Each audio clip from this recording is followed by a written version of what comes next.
Good day, global citizens. Welcome to another episode of the Fajembola'S Opinion. This is a platform where research meets understanding and legacy.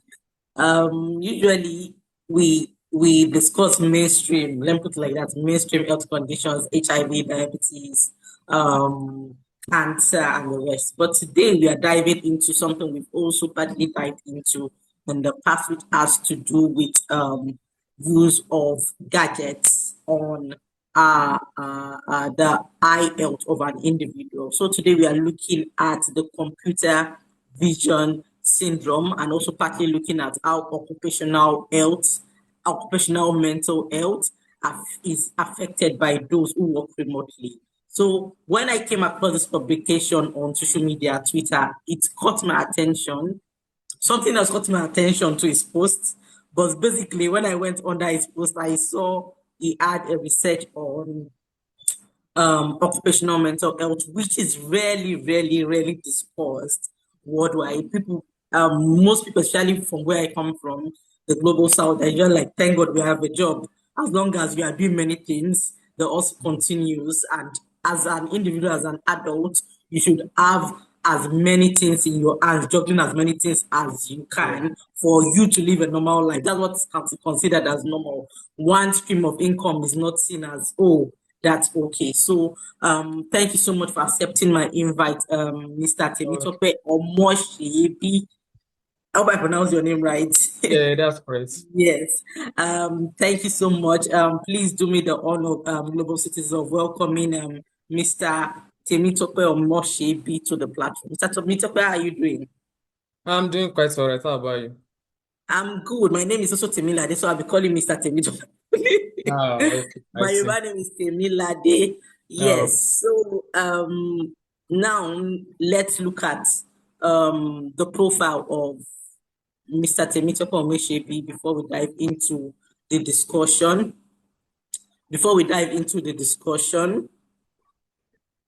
Yes, Mr. Temitope is a master's degree. He has a master's degree with a distinction in industrial and organization psychology, and is currently pursuing his PhD in the same field at Department of Psychology, University of Ibadan, with a research focus on occupational health psychology. mhm. His current research interests include mental and physical health, behavioral and measurement assessment behavioral modification, and psychological interventions in occupational contexts. Mr. Temitope runs a research and consultancy startup and operates an NGO with the hashtag Attack Against Asthma, which provides free medication and asthma care education across Nigeria. Mr. Temitope, well done. I've not really Thank you. seen many NGOs, or maybe I'm not conversant with NGOs in Nigeria, but I've not seen really many NGOs go into asthma care and providing medications with regards to global citizens with asthma. So let's look at what people are saying about occupational mental health, remote working, and computer vision syndrome. Yeah. The first tweet I got was from Dr. Manish Chaudhry, where he's saying we are in the screen era, we have a screen era problem, which ignites the computer vision syndrome. Yeah. And the computer vision syndrome is real and not made up. Staring at screens reduces your blink rate up to 60%. Results lead to dry, strained, fatigued eyes by evening. How do we fix this? The 20-20-20 rule. Every 20 minutes, look at something 20 feet away for 20 seconds. Simple, effective, free. So I guess I've come across this before. The 2020 rule. So let's go to the next tweet, which is from Ephraim, where he's saying, this country never talks enough about mental health, especially among young men. We look happy on the picture and videos. Why deep down we are suffering? And that is actually combining doing multiple jobs is more common among men, than women because men in many communities globally are seen as the providers, and for you to provide, you have to be doing as many things that can give you enough income to take care of your family. So the last tweet is from Rude Crawl, where he's saying not all problems are about money. Mental health is real, and it's a struggle that many people face in silence. Behind a smile, someone could be battling depression, anxiety, overwhelming stress, loneliness, trauma, relationship problems, grief, family pressure, or emotional exhaustion.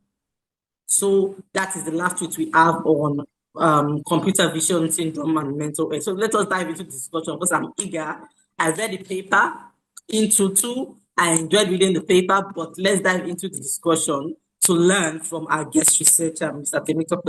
What are three things we should know about vision syndrome, Mr. Temi?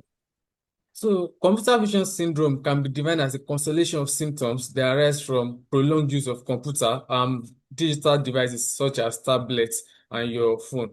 So that's one. Another thing is that computer vision syndrome can be divided into two classes. We have the ocular syndrome or the ocular symptoms and the non-ocular symptoms. So the ocular symptoms deal about eyes. There are symptoms that you feel in your eyes, such as blurred vision, red eyes, itching eyes, and double vision.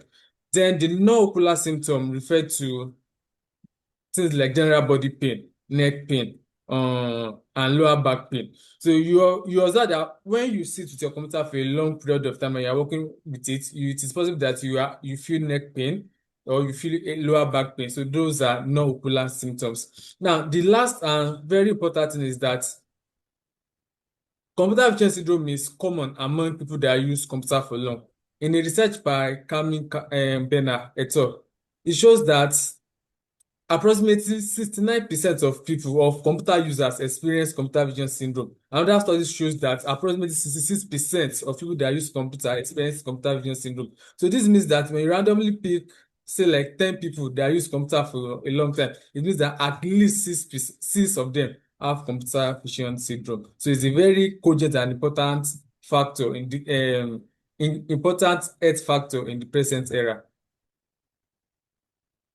Thank you so much for making your answers brief and informative. Now, like I said, from where we are, every adult should have as many jobs as norm. When you are saying occupational mental health, people are like, you are lazy. You don't know what you want. You understand things like that. So, what are the myths about occupational mental health as a psychologist? Let's first start with our own local context here in Nigeria.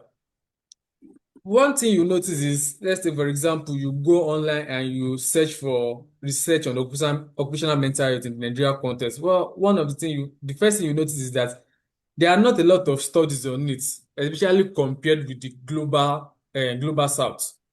There are not a lot of studies on it. So the first myth, it's not even a myth at this point. The first thing about occupational mental health is that it's not given attention in this part of the world.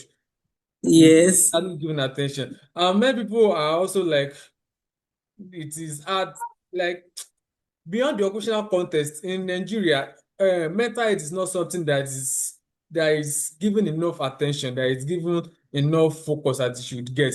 So we have people that dismiss mental health. When you tell somebody that probably your work is making you feel depressed or is giving you anxiety, they can easily dismiss it. They can just tell you, you are not, don't you want to work? How will you make money if you are not working? So we are currently in a situation whereby people do not give enough attention to occupational mental health, and it is detrimental because it can cascade beyond your work setting into your general life setting. So it's very important that we start addressing occupational mental health. Thank you so much for that, Mr. Temitope. Like you said, it's expected with our work culture as a people, as a region. It's expected that even there won't be enough papers coming up from our region on occupational mental health because of our work culture and our beliefs and how we perceive our jobs. So while reading the paper, I came across ergonomics related stressors. What should we know about them, Mr. Tebitope? So let's start first from understanding what is ergonomics. Ergonomics simply refer to the human relationship with their work setting, how they relate with their work environment. So your work environment involves like the typical things. You have a desk, you have your sitting chair. Maybe if you use computer, you have your computer. If you use a typewriter, although I don't think many people use typewriter in these days, you have your typewriter, and then you have the lighting, you have your window, you have ventilation, and all those kind of things. So ergonomics simply refer to how these things, how they affect you, how they affect your work, and how they affect your well-being. So we are talking about ergonomic related stressors. We are simply talking about stressors that arise from your interaction with your work environment. Is your chair comfortable? Is your table comfortable? Is your laptop, is it comfortable to use? So it's from this consideration that we arrived at computer vision syndrome. So the way you use your laptop, the brightness of your laptop, the hours with which you work, do they affect your health? Does it affect how you work? So economic related factors simply refer to let's say health issues, work stressors that arise from your interaction with your work environment. Thank you so much for highlighting what these stressors are and how they affect us as global citizens. Mm, Now, we talk about mental health every day. Nigerians now, I know some people abuse it. My mental health, my mental health. mm. But something I found interesting while reading your paper was the mental health challenge. Yes. And one thing with anything psychology is it's you get the vivid point. Yeah. Or let me I don't know how to put like concrete evidence when you're discussing Mm, the psychology. So that's why I'm happy like I'm bringing you on board as psychology to discuss this. Now, what are mm. three things we should know about mental health challenge? So you, as you mentioned, where you were, my paper creates a distinction between three factors or three concepts, and things like that. We have mental problems, mental disorders, and then mental illness. So starting with mental health challenge, as I discussed it in my paper, it refers to like your daily daily mental how will I put it? Daily mental health challenge that you feel, such as depression, anxiety symptoms, burnout, or mental exhaustion. So the first thing we have to know is that there is nobody that is insulated from mental health challenges. If somebody experiences enough stress, enough trauma, they will experience one or two mental health challenge. The second thing is that mental health challenge at their basis, or in the way I define it in my study, would be general day-to-day difficulties, general day-to-day depression symptom. Maybe you feel a little bit down today and tomorrow you are better. So mental health challenges can be like that. However, when they occur persistently for prolonged time and they are not attended to, then they can transform into what we can understand as mental health disorder. So mental health disorders are clinical versions of these day-to-day challenges. They could be major depressive disorder, it could be anxiety disorder, and a lot of other things. So now, another point that we have to note is that it is important to give keynotes to our mental health, to our mental states. You understand? The lack of doing this proposes us to a lot of problems. Mental mental health disorder do not often don't occur alone. So, for example, this is why we have something like comorbidity in psychology. When somebody have, let's say, maybe depression, they are at risk of having another mental health challenge or even a physical challenge. For example, in my study, I noted that people that have depression, they are often also at the risk of cardiovascular disease risk. So these things happen in a way that once there is something and it's not addressed, you have the risk of developing another issue. You understand? And lastly, mental health will always be a significant problem in our society. Will always be a preponderant problem in our society. For example, the issues that people were discussing as the predictors of mental health in the occupational context, like 50 years ago, while some of them are still being discussed. The point now is that we have new factors that that are being considered. For example, computer vision syndrome as a predictor of occupational mental health was not in the literature some like 20 years ago. In another 20 years to this time, we might face another occupational factor, or maybe even a general life factor that is influencing mental health. So mental health is something that must consciously be looked upon and must continuously be looked into. Thank you so much. I wanted to get your perspective on the mental health challenge because we are doctors. There's a difference between a doctor and a medical psychologist and a psychologist. I'm a Mm, medic. I'm not a medical psychologist, nor am I a psychologist. So that's why I wanted to get your perspective on that. And I'm glad our audience are also will also get your perspective on what a mental health challenge is. Now, at the beginning, I talked about the 2020 syndrome. I'm sure I saw it somewhere, but I can't recall. But yeah, when I went through your paper and I was trying to get what people are saying on social media, I came across it again. Mr. Temi, we use our phones every day. yes, Some of us we use laptop, phones, iPad, like, and it's more among people who are working remotely. yes, Like you cannot say you won't work on screen. How will you work? That's it. Because this is where you get your money from. You have to train you, you have to do your job. So how, as a people, can we prevent computer vision syndrome since it's a core psychological demand of remote working? yes. So at the recommendation, in the recommendation section of my paper, I noticed some things, ways in which individuals can prevent themselves from computer vision syndrome.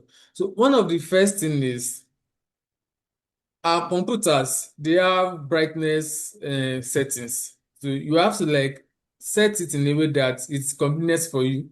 Not too high, it should not be too high, and it should not be too low. When it is too low, you find yourself straining your eyes to see what is on the laptop or computer. When it is too high, you find the brightness is like seriously interfering with your eyes. So you have to have a midpoint that is convenient for you to see and that is not affecting your eyes. Another thing is the use of anti-glare glasses. So I believe lots of people should use anti-glare glasses to prevent themselves from computer vision syndrome. These glasses they help you like distribute the brightness or the blue light from the computer so that it does not focus on your eyes.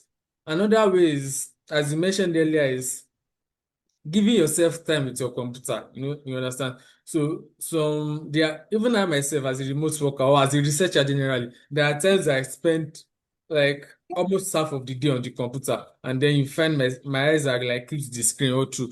So the healthy way is to like take your eyes off the computer sometime. Maybe let's say you spend like an hour working, you spend like 20 minutes resting. So that's an ideal way to like prevent yourself from this. And also generally, we should work in a bright space. There are cases or there are individuals who like to like work in a dark room.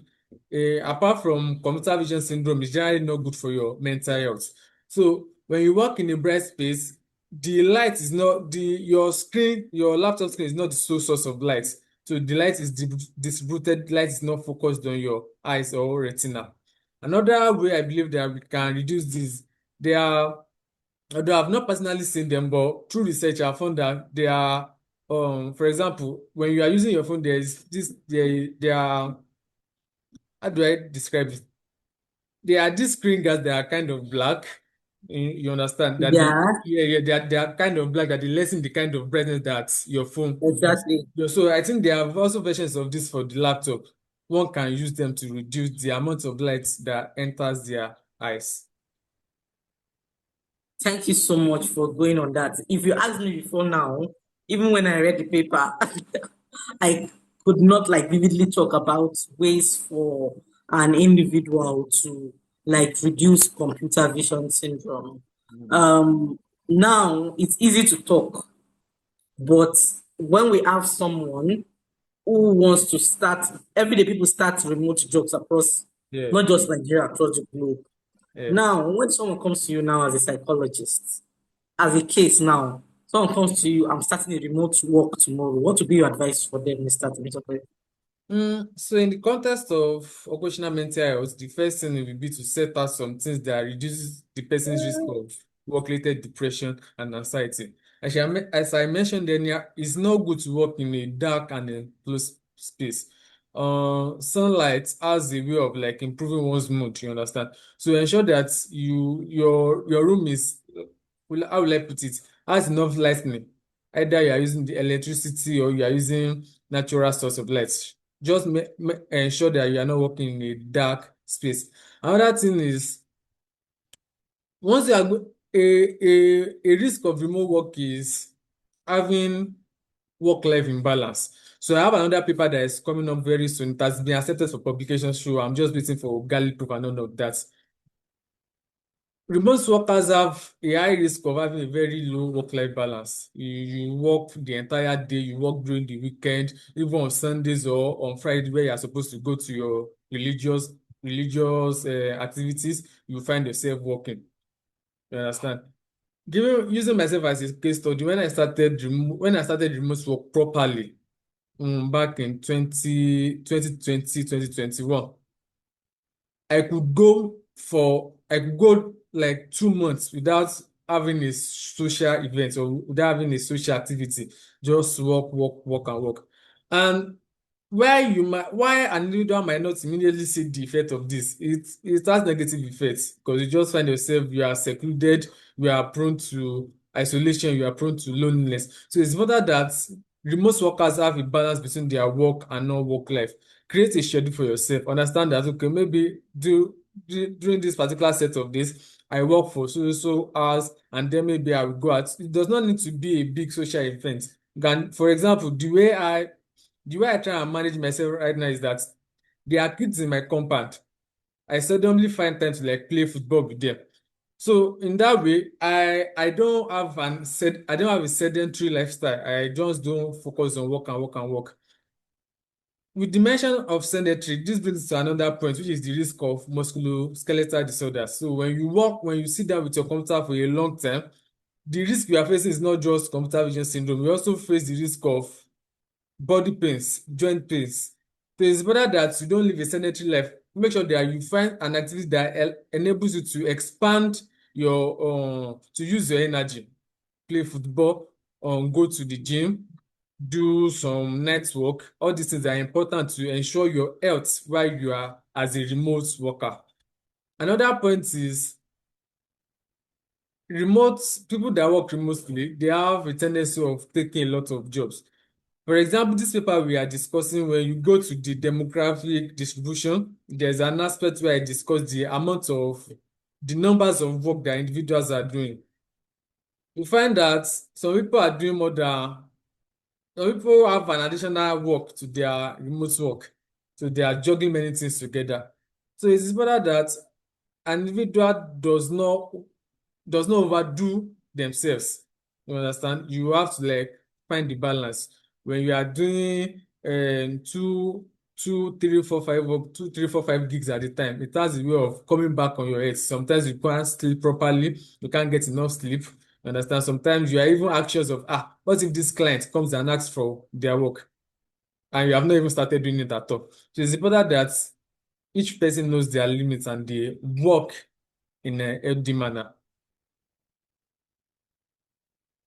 Now, I feel you've already gone to our next question. Oh, is The that next true? question I have for you are the complications of remote work.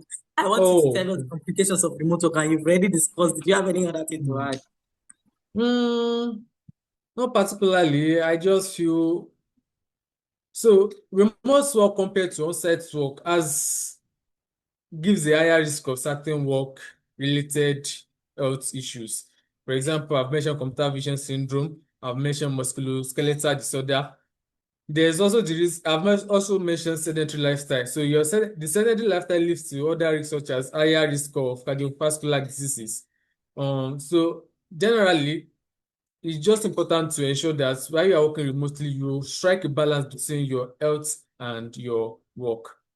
Now, Mr. Temitope, you've taken us through the complications of remote work, and To be sincere, the first time, I'm usually sincere with my guest researchers and also the audience.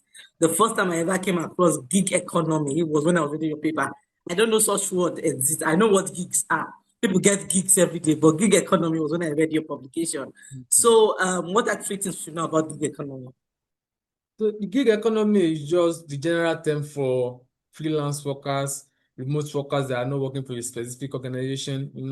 There is a new, it's not exactly new again because it has been on for like maybe more than a decade. But compared to the traditional workforce where you just have your normal 9 to 5 or your normal shift job, gig economy is this kind of thing that you can be an independent worker. Today you work for a company, tomorrow you work for another company. It might even be you working for individuals, not companies. So you can have like, let's say you can be working for like 5 individuals at a time doing different kind of jobs for them. So essentially, gig economy is like the new work structure. And according to the International Labour Force, the International Labour Organization, I mean, it will continue to grow and it's getting more and more population of workers. So essentially, under gig economy, you have the remote workers, you Mm, have freelancers, and you have mm, all sorts of workers. And a point I would like to note is that once when people mention gig economy, it is possible that we reduce our definition of that to just freelancers and remote workers. No, not necessarily.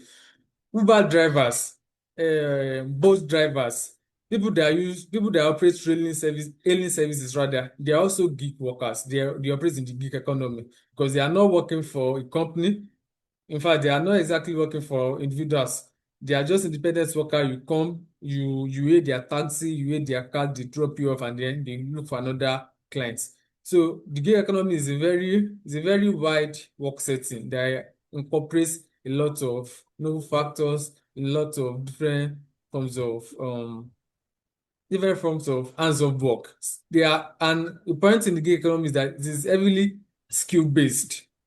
So now compared to the 9 to 5 work setting, most of them require you some sort of school degrees and stuff like that. However, in the gig economy, you can enter this place without school degree. What people really want to see is, can you do the work? Do you have the skill sets? If you are, say for example, you are working as an Uber driver, can you drive it? Do you know the short course in the city? And if you are working as a, let's say as a designer, a graphic designer, can you produce the kind of posters and flyers that we want? If you are working as a writer such as myself, can you deliver on time and can you give us a kind of content that we are looking for? okay, thank you so much for that, Mr. Temi. Mhm. Now, we cannot deny the fact, of course, remote work is an important aspect of the gig economy. Yes. But one of the questions I usually ask some researchers is what challenges they face during the research, because we cannot deny the fact that research is not always a smooth process. And that's what I want our audience to keep knowing, that Mm, your research that you did, even bringing you on board, is not easy. So, mm, what are challenges you face during the research? So I would like to group these challenges into like the pre-feed, the field, and then the publication phases. So starting with the pre-field, in psychology, I would say in social sciences, but I think it's more germane in psychological research. We rely on the use of psychometric measures. We just don't design questionnaires and then give them out. We rely on the adoption of validated psychometric measures. So one of the first issue I faced um, was finding the appropriate psychometric measure for computer vision syndrome and then occupational mental health.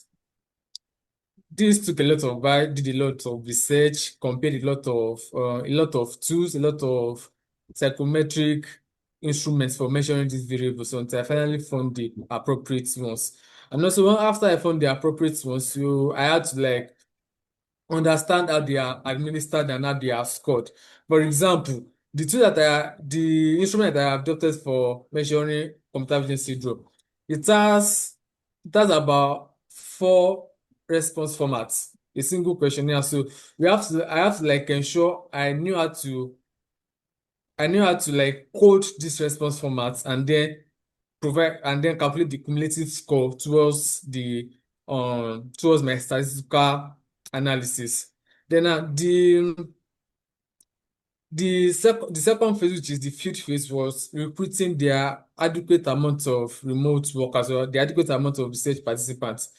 So, unlike your physical survey, when you have a specific population and you just work in and you give out questionnaires and then you take them back. Remote work is not like that. Online surveys are not like that. You have to, there's a risk of not even getting responses. You understand? So I had to like find find the appropriate mediums, the appropriate platforms for remote workers through my professional connections, and then tell them, okay, help me share this to your platform, and then help me tell your people to share them to their platform also. So through this, I was able to get the appropriate sample size or the adequate sample size to conduct the research. And then lastly is the publication phase. This paper spent roughly 8 months in peer review. So it took a lot of revisions, a lot of waiting for it to be published. So this in itself was, I think, was the most challenging aspect of the work. You understand? First, I had to like look for the appropriate journal, and I didn't just want to publish in, there are this thing we call predatory journals, and then all these journals that don't really have standing. So I wanted a proper journal to publish with. So I found this particular journal, I submitted to them. I was glad when they accepted it for when it passed editorial checks, because it is a Q1 journal. Then after that, we spent a lot of months going back with the reviewers and all of that. So those were the major challenges that I faced. Thank you so much for giving us an elaborate overview of your challenges. So if someone wants to write a paper tomorrow or go through the same or similar publication that you did, they know what to overcome and Mm, how to make their path easier. Now, yes. Mr. Temitope, Nigeria's remote worker statistics keeps increasing. Yeah. What are your recommendations to the Minister for Health with regards to your research? I think, as I mentioned earlier, there is very low focus or there's an inadequate focus on mental health generally in Nigeria. So the first thing I believe the ministry should do is improve mental health promotion. So this could take forms of campaigns, online campaigns, or physical campaigns, rallies, just to let people know that mental health is a very crucial aspect of their health as well, and then how to prevent themselves from mental health illnesses, disorders, or challenges. And also importantly, how to seek help. Because it's not just about knowing you have this particular condition, it's also about seeking professional and appropriate help. So I believe the ministry or the minister for health rather should look into mental health promotion in Nigeria. Then after this, then it can cascade into occupational mental health. I would like to mention that in the Nigerian Labour Act 2004, it is provided that uh, I'm paraphrasing now. So mental health is a key aspect of well-being for employees that is considered in the Labour Act. But when you see what is happening in today's Nigeria, it does not really reflect. This law does not reflect. You see employers treating their employee anyway. You see very unhealthy workspaces and things like that. So I believe the Ministry of Health should also look into enforcing some of these things in the occupational setting, how to ensure that employers are complying with the provided law, and how to ensure that employees know how to seek redresses, legal redresses, when when the protection of their mental health and their physical health is being trampled upon. Thank you so much for highlighting the act. I didn't know such acts exist, and I'm sure some people don't know such. They're just working. They don't know such acts exists. Mm. So that brings me to the last question: where do you see occupational mental health in the next decade as a psychologist? Mm. So I would like to answer this in the context of the global south, especially Nigeria.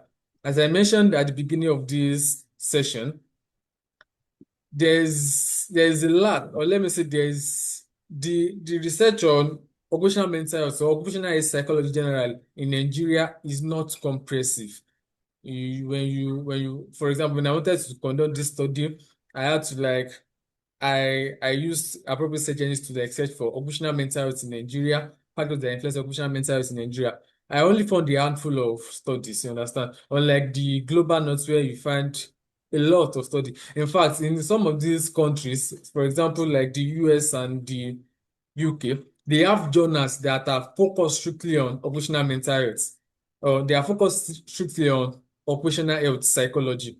So I believe that in Nigeria, with the advent of researchers such as myself and people from other fields of sciences, for example, um, there is this field of occupational health that is in medicine, I believe.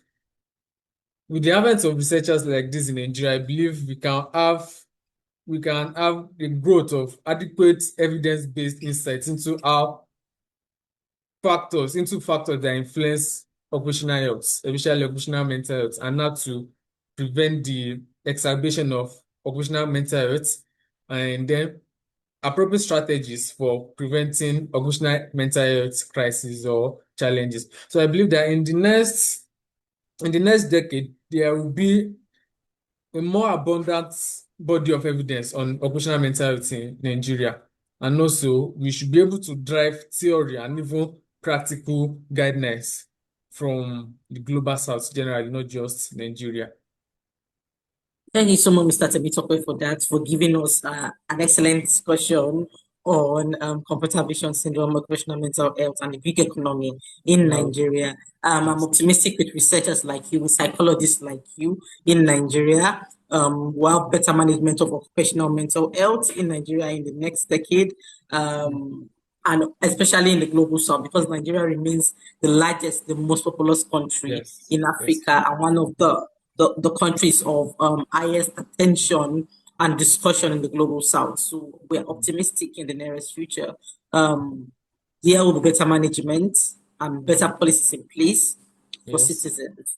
Global citizens, during the week, we went through Mr. Temitope Omosebi's paper on computer vision syndrome. It is an interesting paper, in the sense that it is an interesting paper to read, an interesting paper in the sense that most of us, even people who work in person, spend a long time on their phone, and also they are affected by their human screen interaction. So this is a paper everyone should read. This is a video and a podcast everyone should listen to and watch. This is an educational platform everyone should share with their family and friends to improve their health. So, global citizens, thank you for joining me on this episode of the Fajembola'S Opinion. We remain a platform where research meets understanding and legacy. So, thank you so much once again, You're Mr. welcome. Omosebi, for sharing your time and also your expertise with us.